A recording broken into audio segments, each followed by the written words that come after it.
Do you know what the world looks like through Ralph's eyes? It's the Parade Day Parade!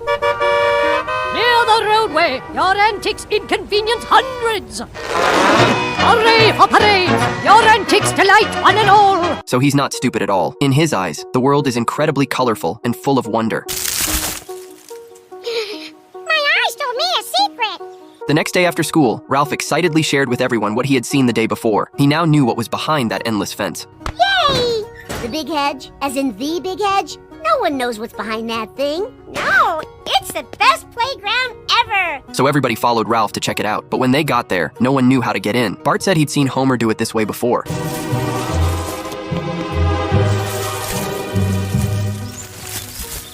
Wow! Turns out it was a golf course. That's when Bart and Milhouse spotted Jimbo working as a caddy at the club. All you had to do was say a few nice things and you'd get a $20 tip. Bart asked Jimbo how he pulled it off. Jimbo said rich people love being flattered. He pulled out his earnings for the day.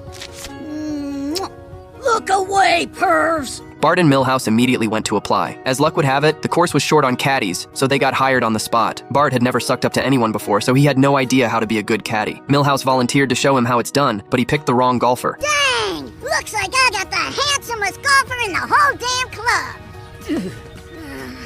You fine, boy! The golfer Bart was assigned to happen to be Springfield's most famous news anchor. Bart threw out a few compliments and waited nervously for the reaction.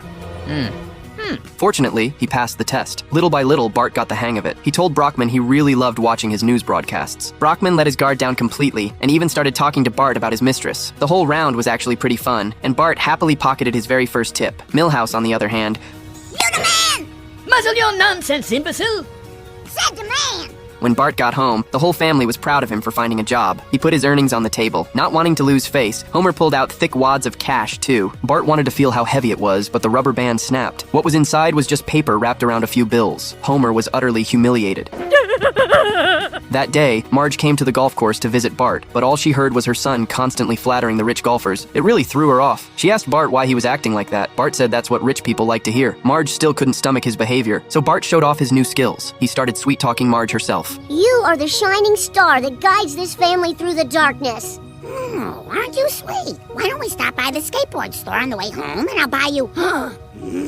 Suck up. With the tips he'd earned that morning, Bart treated the whole family to ice cream and even gave the server a $5 tip. But Marge stared at her ice cream and couldn't feel happy at all. She felt the way Bart was making money wasn't honorable. Homer, however, thought this was the most legal way Bart had ever earned money. Marge knew he had a point, but as a mother, seeing her own son groveling and brown-nosing people made her heart ache, so she still wanted Bart to quit. Bart flatly refused and jokingly asked Homer how much Marge had paid him to convince him to quit. Nothing? Well, I can do better than that. Will $20 make this go away? Well, I guess I can tell her I did my best. Tell her you did your very best. That made Marge even more frustrated, so she turned to Lisa for help. Lisa discovered the golf club had all sorts of environmental violations. The two of them went to City Hall to demand the mayor shut the club down. So Lisa decided to start an online petition to close the club. The petition quickly gathered 1 million signatures. Lisa was thrilled until she saw the title Marge had written, "Stop Coddling Springfield's Junipers Wealthy," abbreviated as SJW. Everyone thought it meant Social Justice Warriors, which is why so many people signed it. But Marge's petition still worked. The club was suddenly facing massive taxes and was on the verge of bankruptcy. The next day at work, the club president called Bart over, but because Marge had reported the club, he wanted Bart to convince her to withdraw the petition. Bart knew his mom all too well. Once she made up her mind about something, she almost never changed it, even if she was actually wrong.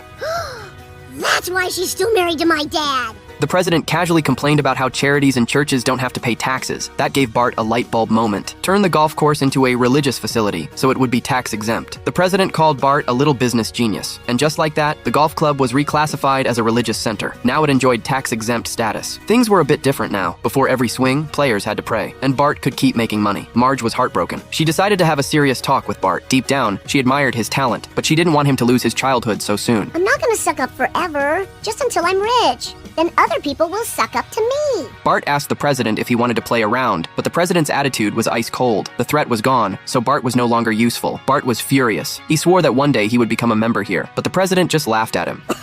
Look, you made Chadlington laugh. Look, there's no path from where you are to where I am. Once a suck-up, always a suck-up. That pushed Bart over the edge. He used all the money he'd earned to rent a bunch of ATVs for himself and his friends, and went absolutely wild, tearing up the golf course greens. Bart Simpson, the next time you want to make a point, I would prefer you use your words.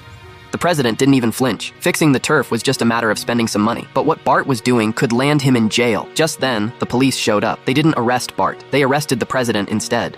Me? But they are the ne'er-do-wells. I am the head of a legitimate religion. You sure are. And like every new religion, sooner or later, it turns into a sex cult.